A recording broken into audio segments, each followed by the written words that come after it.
Thank you again, everybody, for joining our webinar today. I'm Tori, and I'm the Partnerships Manager here at Osome in Hong Kong. As you all know, today's event is about how to establish and scale your e-commerce business this year. And I'm so excited to introduce you to our two wonderful speakers. We're all in the same room, but just separate. First off, we have Catherine Doherty. She is the Head of Commercial Operations here at Osome.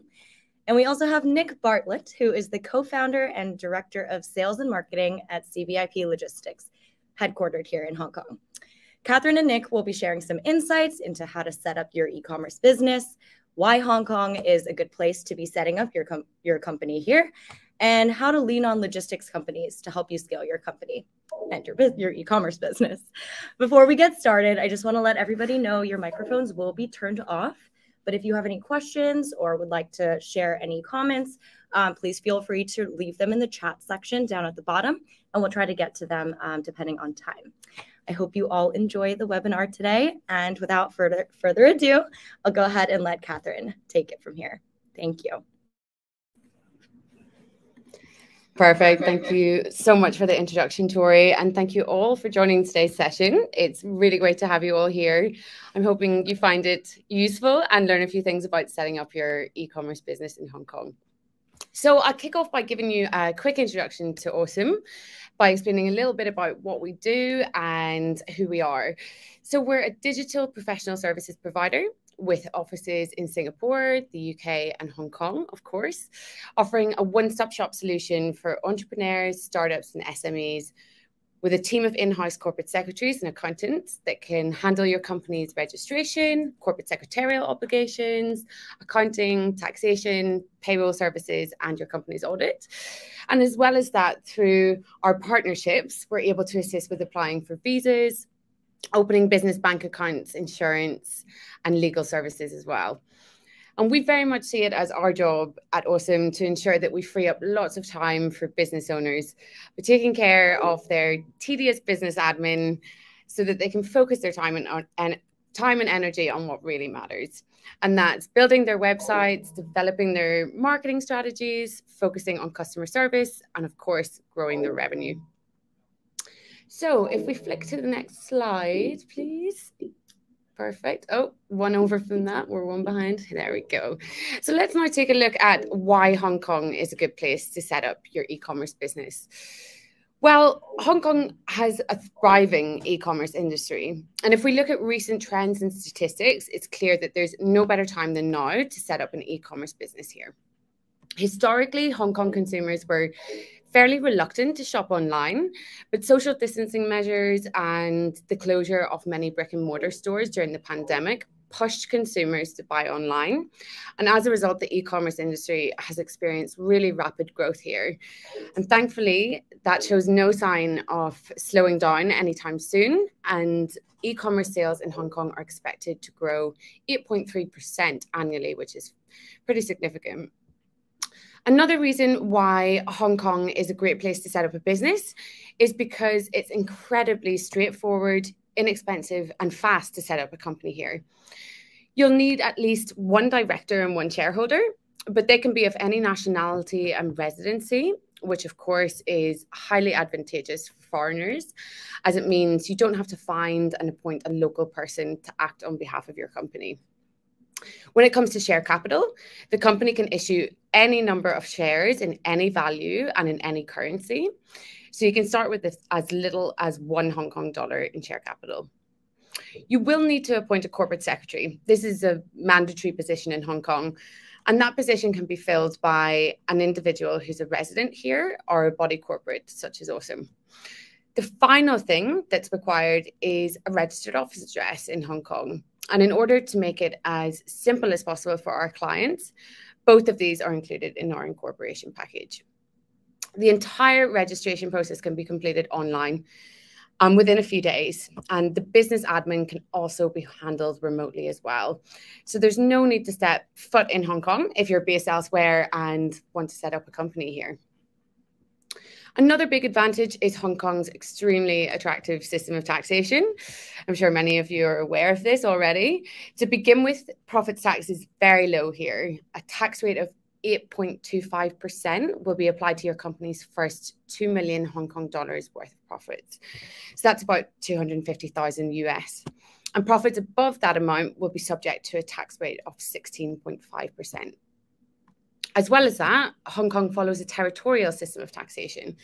So in simple terms, if your company is incorporated in Hong Kong, but the business operations are conducted outside of Hong Kong, then you can apply for an exemption from paying profits tax here. The good news doesn't end there though.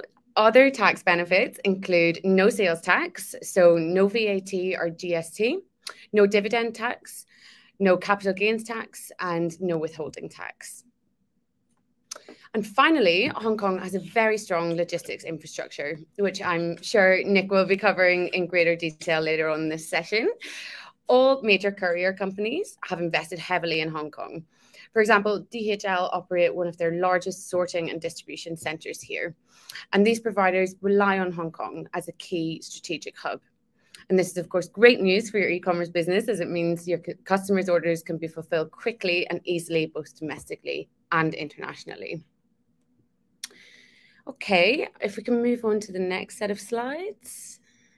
Perfect, thank you. Now, some of you may already be selling your products or services online, but for those of you who have dialed in today and are starting from scratch, I want to take you through the key steps to consider when getting your e-commerce business up and running.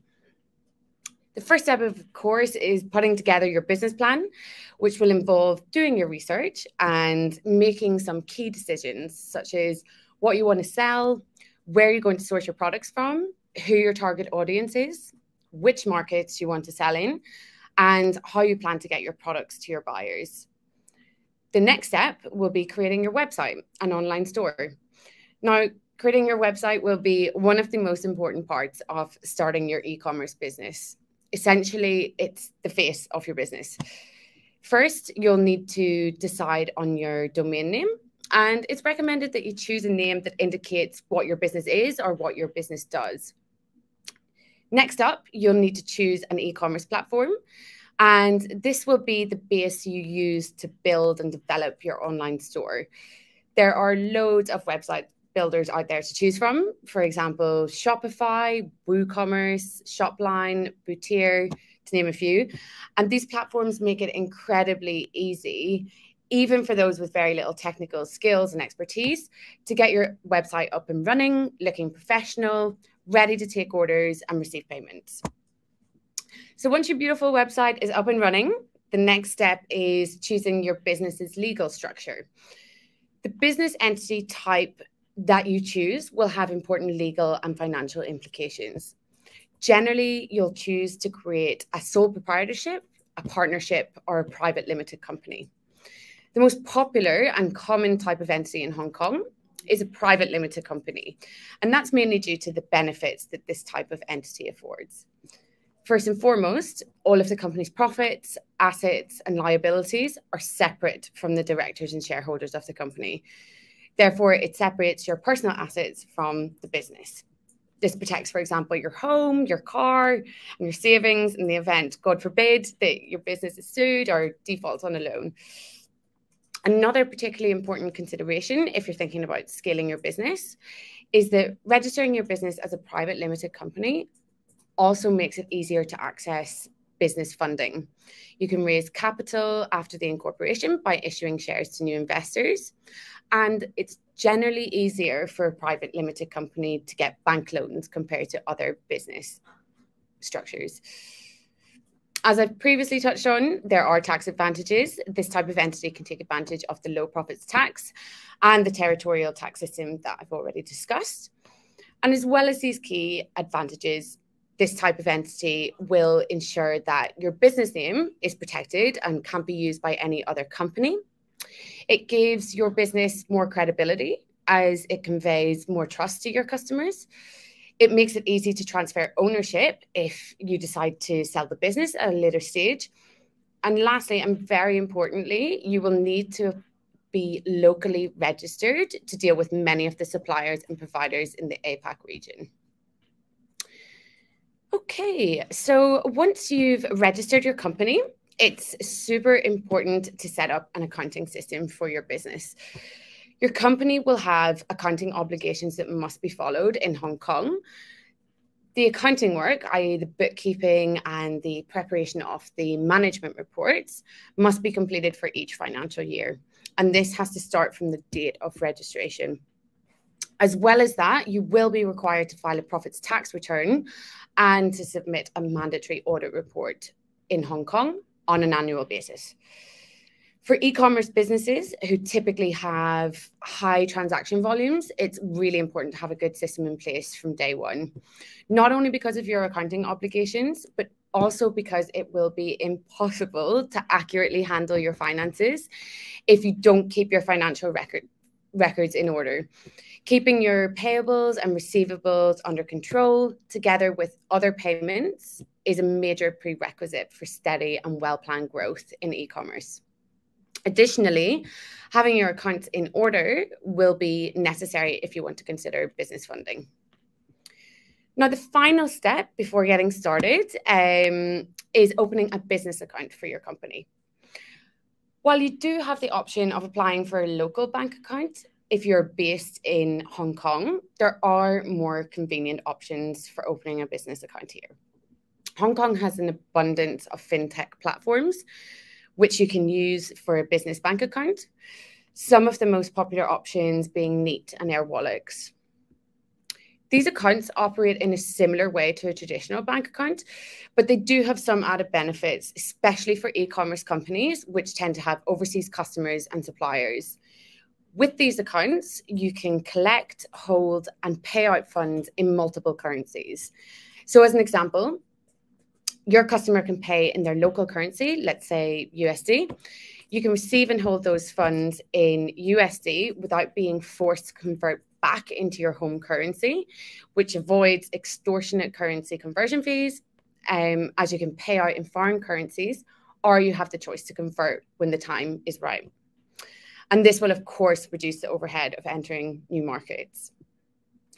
A key difference between a traditional bank account and fintech business accounts lies in the account opening success rate.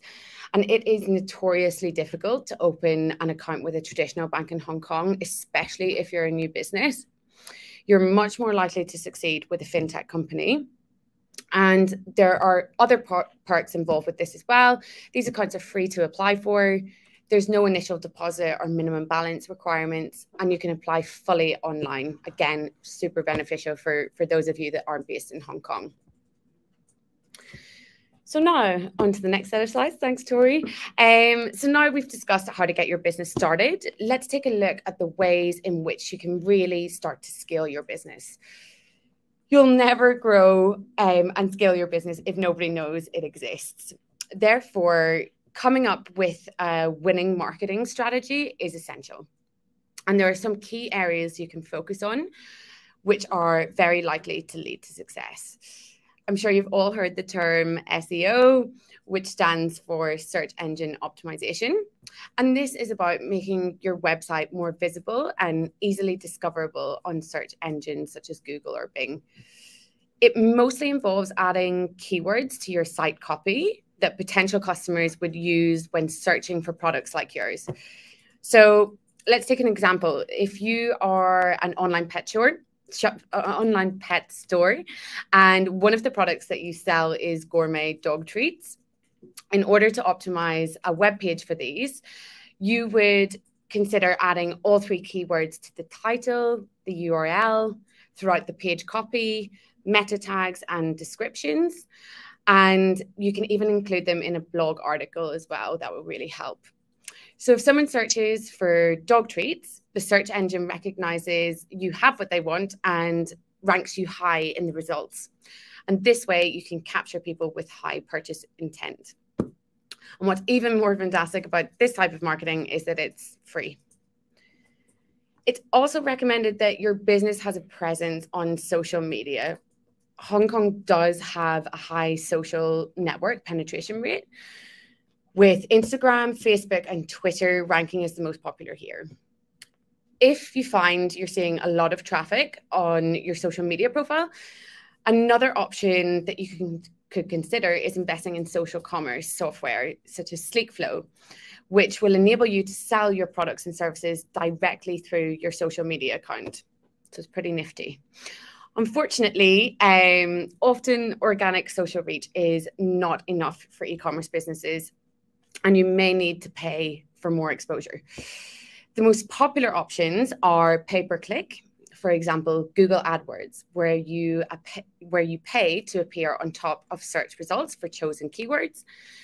And you also can pay for display banner ads on other sites based on the searches and browsing behavior of your potential customers. Now, it goes without saying that keeping your customers happy is incredibly important, and ensuring there's human contact available at some stage of the customer journey ensures that you're providing the best experience possible. If your customer service isn't great, then customers are unlikely to return, and they're unlikely to, recommend you to a friend, no matter how good your products are. So it's important to consider what methods of communication are best suited to the market that you're selling in. For example, in Hong Kong, WhatsApp is the most popular messaging platform. So it probably makes sense to handle your customer queries through this app. And if you want to scale, I would recommend that you automate certain tasks, automate wherever it's possible to do so. An example of this could be using chatbots for simple and frequently asked questions, as this will free up your time to focus on other areas of the business that need your attention. And then you can have, of course, other contact options for customers who require more in-depth assistance. Now, as you scale your business, it makes sense to outsource certain tasks.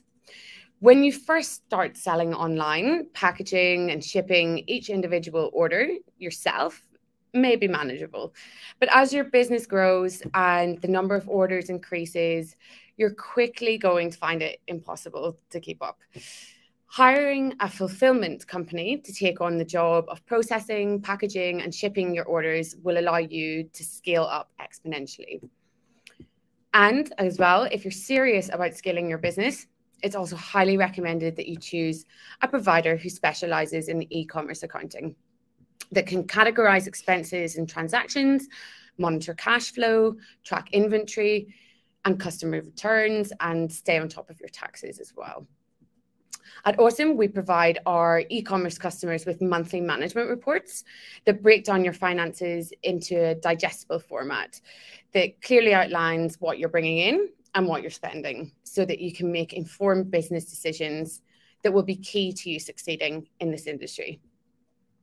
If you don't have your finances in order and don't have an up-to-date overview of how your business is doing, it's going to become very difficult for your business to thrive and, unfortunately, sometimes even survive. Particularly important for scaling is our app's integration with Xero, which is accounting software. I'm sure a lot of you have heard of Xero at this stage. And this accounting software connects to banks, fintech platforms, and payment platforms such as Stripe and PayPal. The benefit of this connection is that all transactions are pushed through to Xero automatically. So the onus is no longer on the client to download and send over bank statements or sales reports at the end of every month. And this also allows us to automate reconciliations. All of this really streamlines the process and allows us to provide financial information to you much quicker than through traditional processes. And of course, we will take care of the filing of your company's filing requirements here in Hong Kong, namely filing your profit tax return and your audited financial statements, which, as I mentioned before, is a yearly requirement. So that's it for now, guys. I hope you've picked up a few tips. It's over to Nick from here. Awesome. Thanks a lot, Catherine. Some really good points in there as well. Hi everyone, my name's Nick Bartlett. I am the one of the directors of CBIP Logistics. We are a Hong Kong logistics company specializing in e-commerce specifically. Really nice to be here with everyone and a chance to sort of share a little bit more about what we do, but also about sort of what sort of considerations you need to give when considering to scale your e-commerce business. So obviously Catherine has covered some really insightful points around the sort of financial tax, marketing, and outsourcing components. But obviously one of the main things that really influences the success of e-commerce companies is their understanding of the infrastructure that is required to support it. So I'm looking forward to sort of sharing a few things about that and really giving you guys some value to walk away from, because I assume if you're on this webinar, it's because you're either in a business that is very close to scaling, or you're already scaling and maybe having some troubles, or it's sort of something you'd like to do in the future as part of your bigger plans. So before I dive into that, just a little bit about who we are. So we build adaptable logistics for e-commerce companies. What we do pretty much is we built our business pretty much off the back of supporting businesses that were looking to grow beyond just working with a transactional provider. So we're a fourth-party logistics company that sits pretty much on top of a very wide range of providers across the logistics industry. So from couriers to warehouse fulfillment providers, customs brokers, air and ocean freight providers. And what we do is pretty much stitch together solutions that are bespoke and unique for our clients and their evolving needs. What we realized was that, we're in an industry that's highly fragmented. There are many different providers and it operates in a very traditional capacity. So as a result, we've tried to bring a new style and a new methodology to the way that we approach logistics. And given the pressures that e-commerce is putting on the world of logistics, it certainly is the right time to be in this sort of field, and a chance to really change the way that brands and e-commerce businesses are actually engaging with logistics, particularly ensuring that they're able to get the most proficient solution that's suited to their business. And that's really what CBIP is really all about. This is a very sort of simple slide about sort of how this works. On the left-hand side here, we have you. So you're the brand, you're the person selling online, or the company. We have CBIP in the middle, and then we have our logistics network. So the idea is that CVIP is the sort of the bridge, if you like, the connector, but also that the partner that provides complete control and operational responsibility for and on your behalf by leveraging and tapping into our very wide range of logistics providers. And one of the most common things that we see with e-commerce businesses in particular is, they tend to have maybe 5 or 6 different logistics companies that are helping them do different bits of the puzzle. So they might have a courier company in Australia, they might have a local warehouse in Hong Kong, then they might have a freight forwarding relationship out of China. But the whole idea with our model is that we really help you to bring it together and really sit down and listen to what your requirements are and how we can help you sort of take your business to the next step. A little bit about our mission. We created our business for ambitious businesses. So we really want to work with companies that have really a high degree of ambition. For companies that are looking to set trends and do things differently, whether it be in a really traditional category like shampoo or diapers, which are some of our customers, right through to more emerging kind of specific brands and new types of products that are entering into the market. We like to partner with businesses that want to grow and grow fast. When you guys grow, we grow with you, and that's always sort of been a bit of our mantra. We were started by two Kiwi guys that moved to Asia, that saw an opportunity, and very much our business has been built off the back of our own customers and their success. And the idea is that we sort of create international shipping to be made easy. A little bit about our network and our numbers. We have over 50 strategically located and globally vetted partners. So when you come to us, the great news is that you're coming to someone that already knows a whole bunch of people in the industry, right? Already has connections, contracts in place, and we're able to really guide you through introductions, but also connecting you to the different services and the capabilities of these providers. We have over 15 warehouses strategically located around the world. So what that enables, obviously, is the ability, as your business scales, there's very high likelihood that you're going to require fulfillment in multiple locations. So our business is designed to sort of help that growth and sort of design with that growth as well. 95% of our customers are extremely satisfied, which is always a nice marketing stat to throw out there. Of course, we want 100% everyone being extremely satisfied, but we are in logistics and we're aware that everybody's a consumer at the end of the day, and everyone's had good and bad experiences with logistics providers. But we're also here to understand those challenges, but also try and make those a little bit easier for our customers. And the good news also, guys, is CVIP is a completely carbon neutral provider. We're the only carbon neutral provider that operates under our 4PL model here in Asia. So that's a really kind of a key point of difference. Lots of people throw out carbon neutrality these days. We're totally aware of how that might seem. It is a growing trend, certainly in the industry. But the really unique thing about what we've done with our carbon neutrality program is we've done it not just across, shipping a parcel from Hong Kong to the US, but we actually do it across every facet of our business. So when you work with us, you actually get carbon neutrality across the warehouse, the delivery from China down to Hong Kong, for example, the international delivery from Hong Kong to the US, and then the last mile delivery from, say, New York Airport to JFK, for example, to a customer in Connecticut. So the idea is that we're really trying to be neutral right across the logistics spectrum, rather than just one portion of it, which is a sort of quite a unique differentiator. In terms of our global reach, we have all of these different locations that we're operated in. So again, like I said, we built our business on the proviso that we wanted to help companies scale. And the idea is that if we're established in lots of places, we're able to then tap into our logistics network and provide our customers with the ability to scale, all under the idea of having one provider, not 25 or whatever it might be. In terms of what we offer, we have sort of three key service lines that we offer. E-commerce logistics, which is everything from warehouse, fulfillment, and delivery, whether that be domestic delivery, so local delivery, or whether that be international delivery. So given that we are a Hong Kong headquartered company, we do operate, for example, in Hong Kong, our operations here are warehouse fulfillment and international delivery. So out of Hong Kong, we ship with all the major international shipping providers, as well as what we call line haul operators. So providers that consolidate freight and then ship it into, say, Europe or the US. And then we also have a domestic product where we sell and just deliver, freight and parcels locally here in the local market through some local providers as well.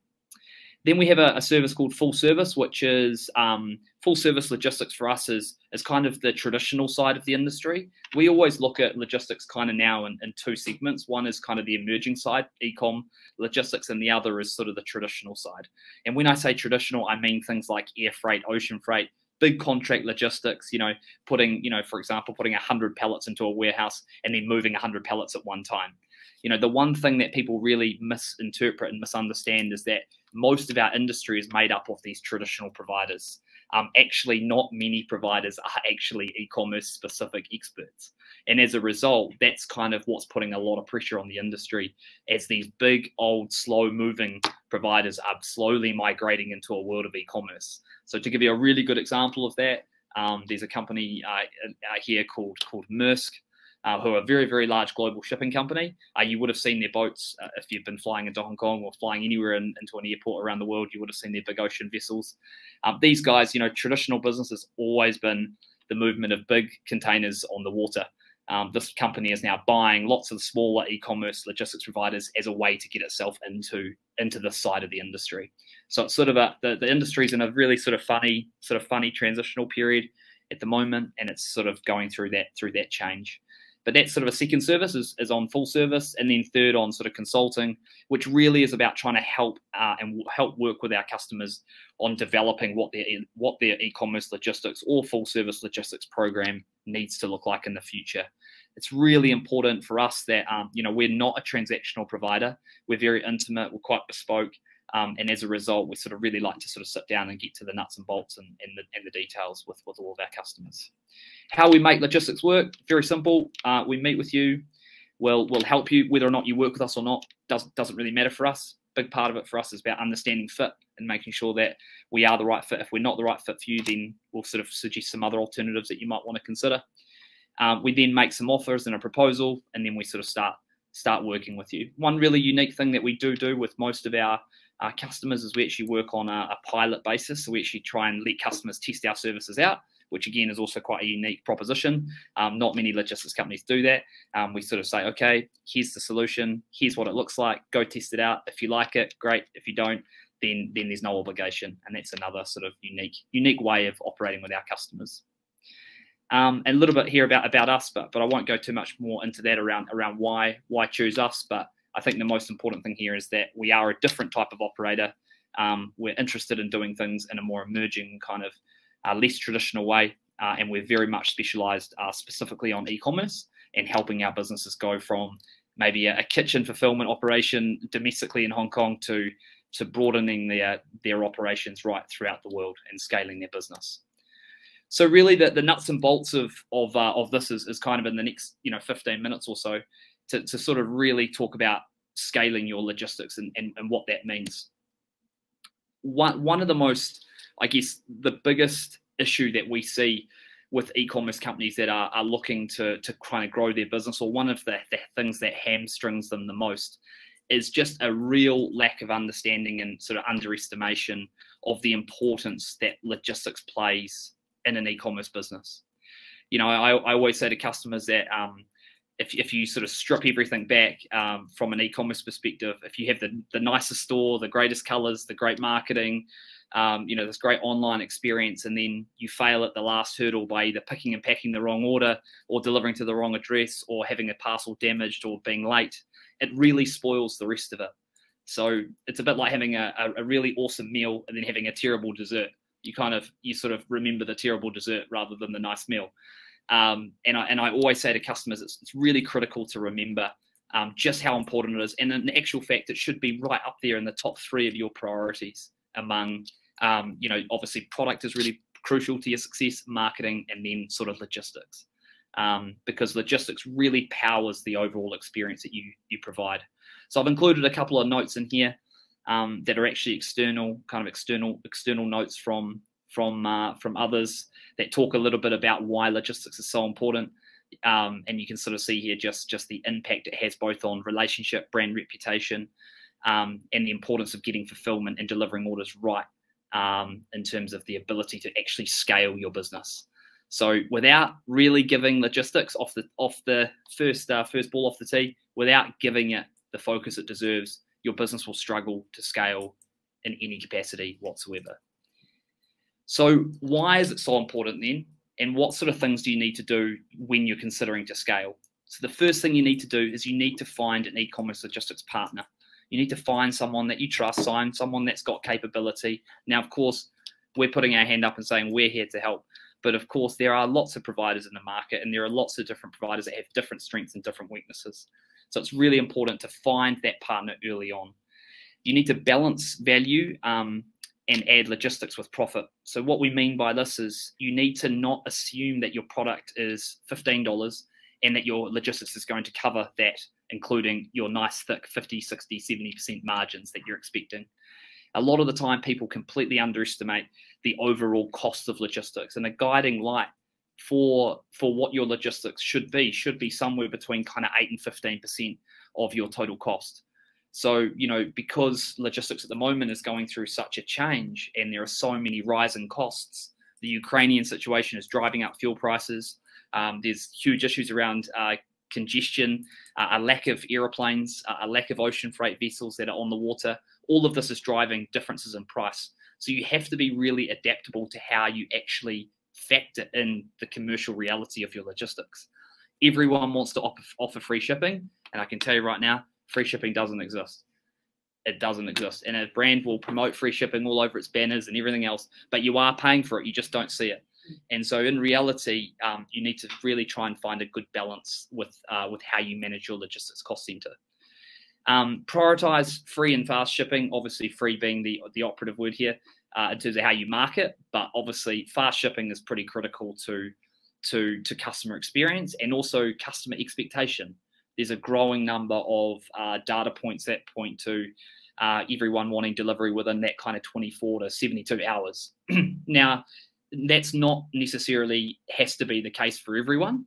I certainly wouldn't say to every e-commerce business that your expectation for your brand must be fast. But I think the likes of Amazon, the marketplaces, they've really driven this kind of fast delivery component, which is definitely setting a different type of expectation. Now, the biggest issue with fast shipping is that it's expensive. So you need to try and, again, balance your offset, give customers options. Say to them, hey, if you want express, pay an extra $10, an extra $20.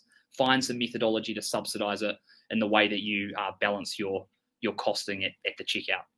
Automate where you can. Really important that you're working with providers that are automated, have strong systems in place, and are able to kind of fulfill orders quickly in an automated capacity. Ensure quality over accuracy. Ensure quality and order accuracy. This again comes back to having the right partner, but also having the right processes in the way that you set up your products, bundling your products, keeping your product mix really simple. Becomes very difficult for complex e-commerce businesses to scale if their SKU range is constantly changing, or is bundled, or has a whole bunch of extra requirements. We've seen many e-commerce brands ask us to put bows around boxes and names on names and hats, and printing different labels for each individual customer. These types of things really reduce your ability to speed up and grow your business. Considering sustainable options, the bigger you get, the more questions your customers are going to ask about the sustainable footprint. I think everyone probably that's on this call is either probably a fairly young person and in a generation where we know that the consumer demand for sustainability is becoming a more important part of their decision making as well. Making sure you've got the right technology in place to synchronize and connect to warehouses. So technology plays a really important part in your ability to scale. There's many different types of order management and warehouse management systems out there. All of your logistics providers should be on them. If they're not on them, don't use them. My advice is anyone you're talking to that can't offer you a straight integration into the main shopping carts is not a provider that's ready to take on your e-commerce business. And I say that, with a bit of a heavy heart, because I think that's going to be the number one thing that slows you down, is your ability to connect and get automation, and also get transparency and get comfort that your provider is connected into the world of e-commerce and into the world of technology that sits in behind it. Diversify your supply chain. This kind of talks a little bit about, think about where you produce and where you source your products from. Really important that you don't put all your eggs in one basket. If there's one thing that COVID has taught us, it's that you shouldn't have all your production coming out of China. Or any country, not just China, any country out of Vietnam, Taiwan, even Europe, or Central or South America. So really important you think about if you're going to grow and you want to service multiple markets, then actually, do you have to have everything coming out of China? Could you split an 80-20? Could you split 60-40 to sort of de-risk and allow a different type of diversification across your supply chain, but also ability to speed and service your customers quicker? Because if your product is in more strategic locations to where your customers are, then that obviously speeds things up as well. And the last thing is you need to plan for the reverse logistics. The bigger you get, the more complaints you're going to get and the more returns you're going to get. So those two things correlate, and the two things that people think, oh, that won't happen to us, we don't need to worry about that. But in actual fact, it happens to everyone. Even the best e-commerce brands that we have supported have a large amount of customer complaints and are not necessarily always prepared for managing returning of orders and replacement of orders and doing the right thing by your customers. When someone purchases something online, they give you their credit card, they're transferring funds without even seeing product 99% of the time. So it's important that you've got yourself in a position where you can support those customers and do the right thing by those customers as well. This here just sort of shows like what happens from kind of, I guess, customers that are in probably what most of you are in at the moment. Is probably more in a current model on the left-hand side here. So it's really important to sort of try and find partners that can help you move your model. So the model that I've sort of given here is an example of a centralized fulfillment operation. So obviously the bigger you get, you're going to have two options as you enter into new markets. It's either going to be, can I continue to fulfill all of my orders globally from one location, or do I need to kind of set myself up so I'm fulfilling from multiple locations?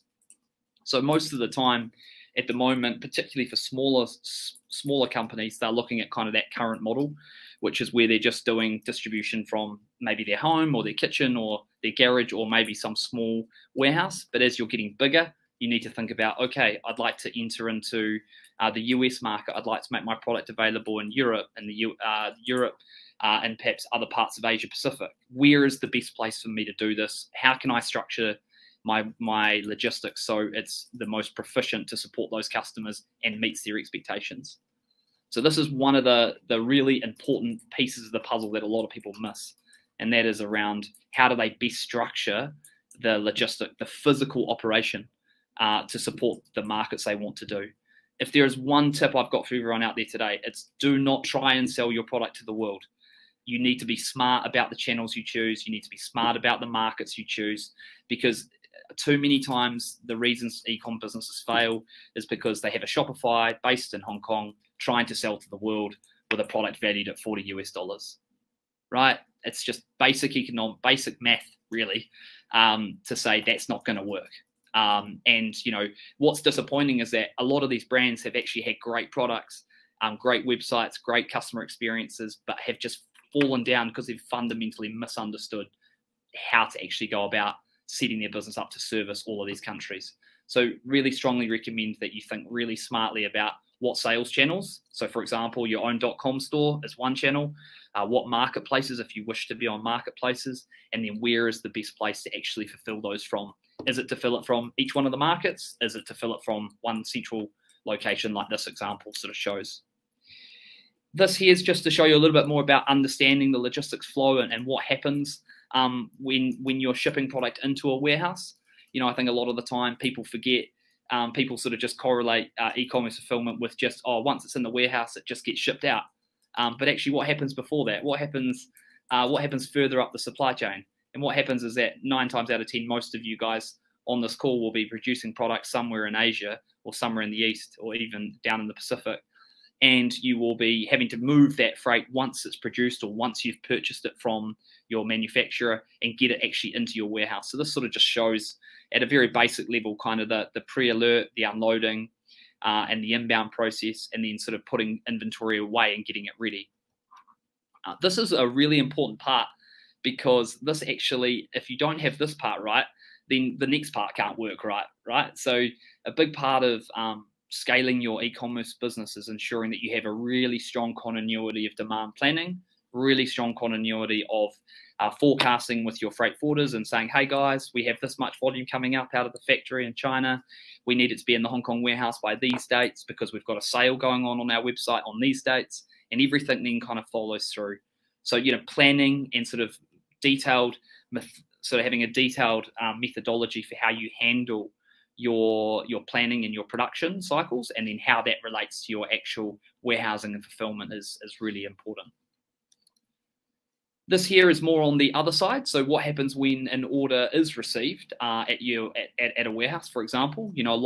A lot of you guys on the call may or may not have experience with dealing with third-party fulfillment houses.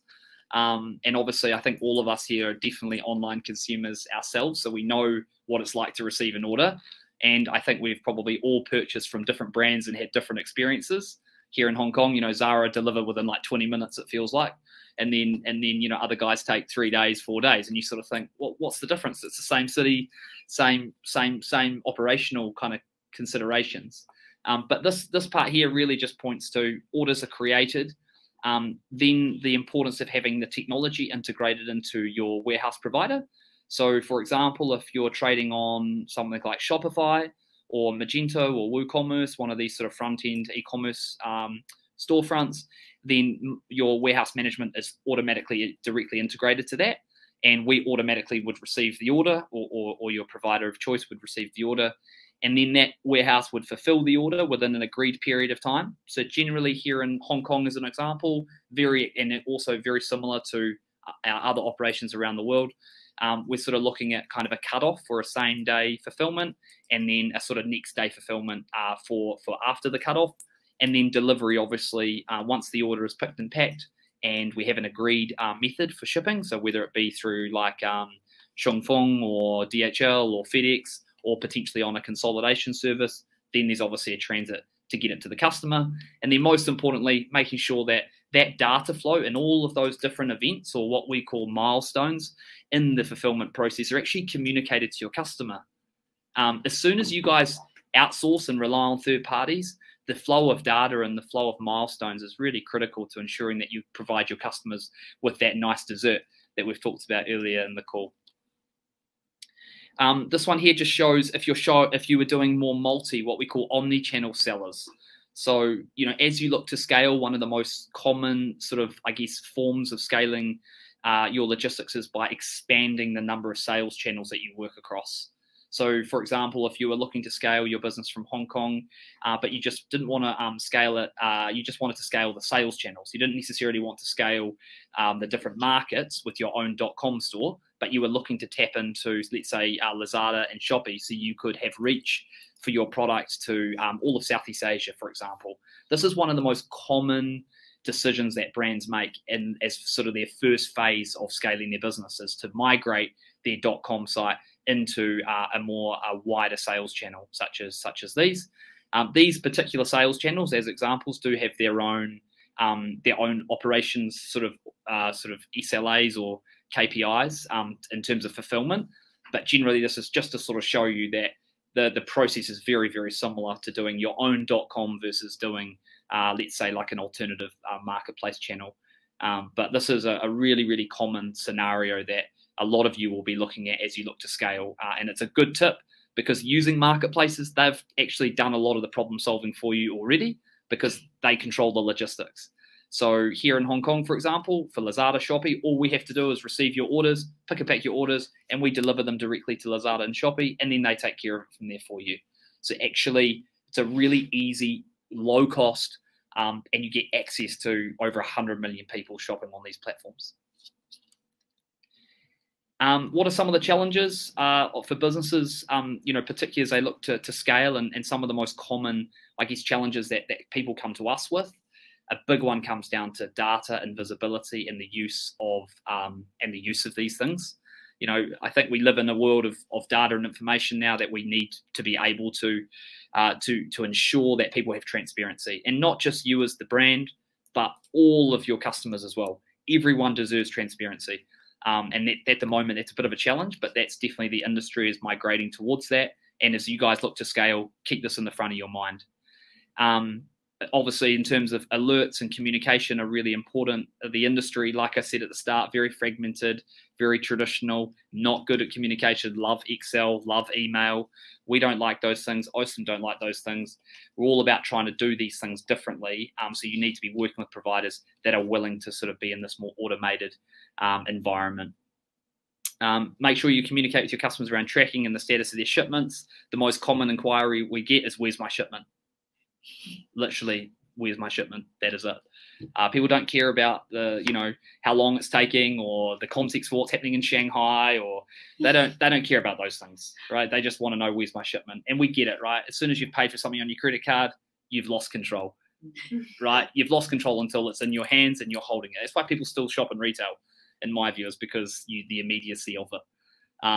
But at the end of the day, communicate. This is just a quick one, conscious of time, but this is just a quick one on API connectivity. So just to give you an example of the types of integrations and marketplaces that we're connected to. But more importantly, as you look to scale your business, again, you need to be thinking about all of these different channels that you could be selling on. Because don't just think about, I want to sell my product in the US.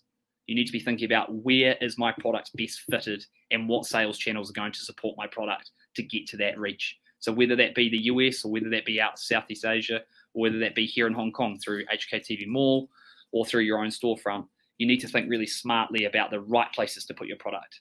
The e-commerce environment is becoming hugely dense. Every category has got a presence now. There isn't any real gap. So as you scale, you need to think smartly about where your product is best suited. Don't just hit and hope, which is generally the main reason for failure. Lastly, just on sustainability, I've talked already a little bit about this, about staying carbon neutral, really important, particularly as you grow and scale. Your impact on the planet will be a lot more. We think this is really important. We think your customers are going to care about this, and we think you need to work with providers that care about this stuff too.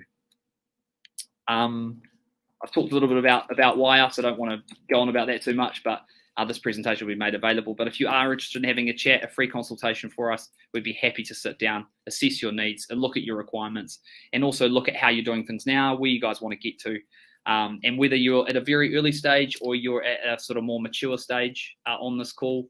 That doesn't matter. We're happy to have a conversation with anyone in the spirit of making sure everyone has some form of success in this emerging e-commerce world. Thanks a lot.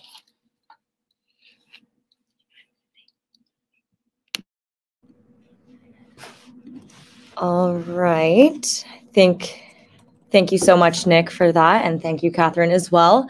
So we do have a couple of questions in the chat. So I'll just quickly go through. I think both of these are for you, Nick. So you can speak loudly through my microphone so you don't have to unmute yourself. So the first one is from Joanne. She says, thanks, Nick, for sharing. What were some of the challenges faced by CBIP in its own scaling up / growth journey? How did that in turn impact your delivery of services to customers? Okay, awesome. Yeah. Here, let me switch this back around here. Hey, that's a great question. So probably one of the biggest challenges that we had early on was in building out our logistics network. We found that, you know, what we really wanted to do was to deliver e-commerce specific capabilities, and what we found in building our vendor pool was just that there weren't many vendors that were really that strong, and if they were strong, they didn't really know. If they were strong, they weren't mature enough yet to kind of get to the stage that they needed to be. So for us, that was one really big challenge. And then in terms of how it impacted our ability to deliver services, I think, you know, naturally we've, like any business that started, you know, we're seven years old now. We haven't always got our vendor pool decisions right. And of course, you know, we've had vendors that have come and vendors that have gone. So that certainly impacted our services from time to time. I'd be lying if I sat here and said everything we've done has been perfect. Certainly not. And we're in a really complicated industry. But I think the unique thing about our model is that we are now in a really strong position where we've got a really dense vendor pool that we can pull on that's highly vetted and globally sort of they've got global reputations or sort of regional reputations, and actually know what they're doing. So and along with our team and the expertise that our team have got, we're at a sort of in a more steady set of hands and sort of a pretty sort of positive outlook for the future as well. But that's a really good question. Thank you, Joey. Oh, you can keep it there. Another okay. question for you. One from Ivan. He's asking, just want to ask if this would work for Amazon FBA for the US market. Any difference how it runs in Hong Kong, i.e. shipping products from China to the US warehouses? Somebody else asks, same question as Ivan, but for Europe, mainly Scandinavian countries. If you have some. Yeah, sure. So look, if you're looking to scale the business into an Amazon specific market, then of course the same sort of, I guess, theory can be applied in the way that you handle this work, right? So if let's assume for argument's sake that you're a Hong Kong business now and you're looking to go into the US FBA, then naturally you need to find a vendor that has expertise in controlling freight out of Asia into the US, doing customs clearance, holding in a 3PL on the US side, and has ability to deliver into FBA, so deliver into fulfillment by Amazon. Obviously, Amazon runs very efficiently in the US, so you know it's actually not too difficult. There are a high number of providers in the US that do provide delivery into FBA. But if you're looking to scale the business out of Asia into Amazon FBA and US specifically, then obviously that flow is pretty straightforward, to be honest. Because Amazon pretty much do 90% of the work. You've just got to get your product into the correct warehouse, which is something that we have experience with and something that we could help with as well if you're interested. And in terms of Europe and Scandinavian countries, that's also the same. Assuming you're scaling your business out of Asia or wherever you might be in this current climate. The ability to get into the Amazon channels is actually relatively easy. And from a logistics perspective, you just need a vendor that has got experience in managing freight into Amazon in those respective countries. Awesome. All right, so I have 2 questions, I think, for Catherine over here. So I'll just grab that back. Sorry, everybody. All right, Catherine, we do have a question for you. And thank you for that. One is asked by Katie, and she'd like to know if she wants to set up an e-commerce business, how long would it take to set up completely? And what information would she need in order or prepared to have the company set up? No problem. So I sort of touched on it in the presentation about timeline. So it takes about 2 to 3 business days for the company to be registered. So it's a very, very quick process. It's also incredibly straightforward. So all that we need from the directors and shareholders is for them to complete online identity verification. And that involves taking a picture of their passport and submitting a short selfie video. It's all done through software. And also we'll ask for a copy of their proof of address. Once we have that information, they will then submit the application to the company's registry. And you're looking at the company, as I said, being up and running within 2 to 3 business days. Great. All right. We do, let's see, questions. Oh. There's one from Naveen. Yep, there's one. Oh, yes, sorry. There's one from Naveen here. Naveen is asking, from your experience, what is the most common mistake you see e-commerce clients make? I think that a big one is that we see on our side is that they come to us at a stage when their first profits tax return and first audit report is due, and they haven't kept their books in order. And that creates huge problems because these companies are do have high transaction volumes typically. And if you don't have a good accounting routine set up from the beginning, it can become very difficult to get the books in order. Also, as well, you're very much in the dark about your financial health if you're not on top of your books.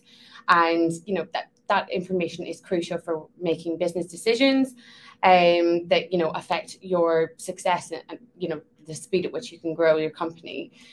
Other things that we've come across, Nick sort of alluded to it earlier, if you need to start out small. It doesn't, you need to understand exactly what's involved if you intend to sell to other markets. You really need to do your research and make sure that you have your ducks in a row, so to speak, before you explore other options. I think another major one, just to finish off with, is not choosing the right payment options for their websites to suit their target audience. So that has caused problems definitely for some of our customers. For example, offering only Alipay on your website may prevent many clients in Singapore or Malaysia from paying for your products, where GrabPay is the most popular payment option. So those are probably the key things that we've sort of witnessed as problems. Awesome. All right. Well, if we don't have any more questions, I think we only have 1 more minute anyway, but I just wanted to thank everybody so much for joining today. Hopefully you learned a thing or two about establishing your company with Catherine, the whole incorporation process, what it takes to stay compliant when it comes to, accounting and audit and all of those services. And then, of course, through Nick, learning how to scale, go cross-border, and figuring out the best ways for you, best places, best ways for you to grow your company. So if you do have any questions, we do have 2 QR codes right here that link directly to our website. So you can feel free to go through there, contact us directly. But we'll also be sending out an email with the link to this presentation. So if you did miss the beginning, no worries at all. You'll still have access to it. And it'll be on our website as well afterwards. So you won't be missing out on anything. Thank you so much, everybody, again. And hopefully we'll see you at our next webinar.